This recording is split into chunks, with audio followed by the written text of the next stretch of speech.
Bonjour, dans le prolongement du contrat Eurocroissance qu'on a vu par ailleurs, voici désormais le contrat vie-génération. De quoi s'agit-il? Pour ceux qui ont souvenance de la chose, il faudrait se rapprocher de ce qui se passait sur les vieux contrats DSK pour comprendre la philosophie de ce nouveau contrat vie-génération. Qu'est-ce que ça veut dire? Ça veut dire qu'on va permettre à des gens d'accéder à un avantage fiscal particulier s'ils prennent certains risques avec un contrat d'assurance vie. Voilà le principe.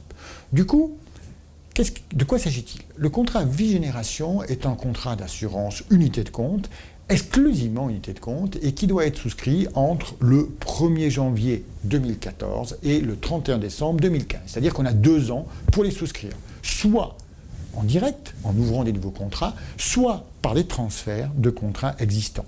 Contrats qui étaient en fonds en euros, qui étaient en unité de compte, peu importe, on transfère vers ce nouveau contrat. D'ailleurs, si j'ai un contrat ancien, je n'ai pas l'obligation de tout transformer, je peux en transformer seulement une partie. Alors tout ça, ça sera défini évidemment ultérieurement. Sur les supports que je dois avoir dans ce nouveau contrat vie-génération, ce qu'il faut retenir, c'est qu'au moins 33% de mon actif doit être investi sur des supports à risque. Qu'est-ce que c'est qu'un support à risque? Eh bien, c'est un support qui va être constitué de sociétés civiles, d'OPCI ou d'immobilier coté, mais qui contribue au financement du logement social ou intermédiaire. Donc, il s'agit de fonds qui généralement ont une rentabilité plus modeste, mais qui, je dirais, répondent à une vocation plus sociale. C'est également des fonds qui vont être investis sur des fonds communs de placement à risque, des FCPI, des FIP, c'est-à-dire de l'entreprise nouvelle. C'est également des actions ou des parts de sociétés qu'on appelle des ETI, c'est-à-dire ce sont des entreprises de taille intermédiaire que je ne contrôle pas. Ça veut dire que je vais investir en fait dans l'économie réelle, dans des actions de petites sociétés. On va quitter évidemment le CAC 40 et tout ce qui est habituel. Du coup, tous ces différents fonds sont attachés soit à des rendements plus modestes, soit sont attachés à des prises de risque supérieures. Eh bien, en contrepartie de cette prise de risque, je vais avoir un avantage fiscal. Alors cet avantage fiscal, c'est quoi?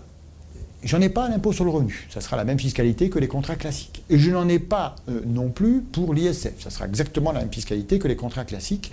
En revanche, j'en aurai une pour l'article 990I, c'est-à-dire pour les droits de mutation.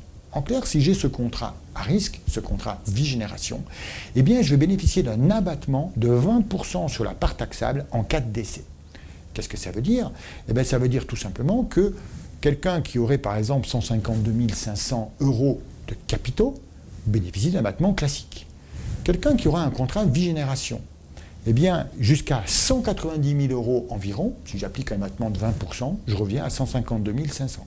C'est-à-dire que j'aurai une part exonérée plus importante que ce que je peux avoir classiquement sur les contrats.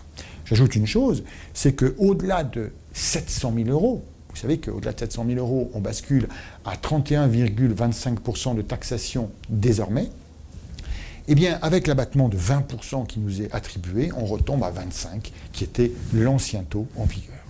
En clair, qu'est-ce que ça veut dire? Ça veut dire que ces nouveaux contrats vie-génération ont vocation à répondre à des gens qui souhaitent prendre une prise de risque et, en contrepartie, auront un avantage fiscal transmissif. Alors évidemment, on n'est pas obligé de l'appliquer sur la totalité des capitaux, on peut l'appliquer sur une fraction des capitaux en ouvrant par exemple plusieurs contrats ou en ne transformant que partiellement des anciens contrats. Pour plus de renseignements là-dessus, je vous propose de vous rapprocher de votre conseiller habituel.